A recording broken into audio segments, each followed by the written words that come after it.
నియోజకవర్గంలో జరుగుతున్న విషయాలపై పార్టీకి వివరణ ఇచ్చారని ఆళ్లగడ్డ ఎమ్మెల్యే అఖిలప్రియ వెల్లడించారు. పార్టీ రాష్ట్ర అధ్యక్షుడు పల్లా శ్రీనివాసరావుతో సమావేశం అనంతరం ఆమె మీడియాతో మాట్లాడారు. ఎప్పటి నుంచో వివరణ ఇచ్చుకోవాలని భావిస్తున్న విషయాలన్నీ పార్టీ దృష్టికి తెచ్చారని తెలిపారు.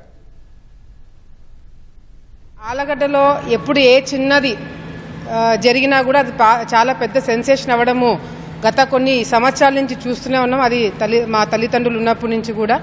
కాకపోతే ఇప్పుడున్న ఏదైతే సోషల్ మీడియా ద్వారా ఏ చిన్నది జరిగినా అది వాస్తవమా అవాస్తవమా అని చూడకుండా అది చాలా హైప్ రావడంతో ఒక కన్ఫ్యూజన్ క్రియేట్ కాకూడదనే ఒక నమ్మకంతో మేమే ఈరోజు పల్లా శ్రీనివాసులు గారిని కలిసి అన్ని విషయాలు కూడా క్లారిఫికేషన్ ఇవ్వడం జరిగింది. జిల్లాలో ఏం జరుగుతుంది, ఆళ్లగడ్డలో ఏం జరుగుతుంది అన్ని కూడా చర్చించడం జరిగింది. శోభా నాగిరెడ్డి గారు, భూమా నాగిరెడ్డి గారు ఏ విధంగా రాజకీయాలు చేశారు, తప్పకుండా నువ్వు కూడా ఆ స్థాయికి వెళ్ళి రాజకీయాలు చేయాలా, పార్టీ తరపు నుంచి అన్ని విధాలుగా నీకు సపోర్ట్ ఉంటుంది.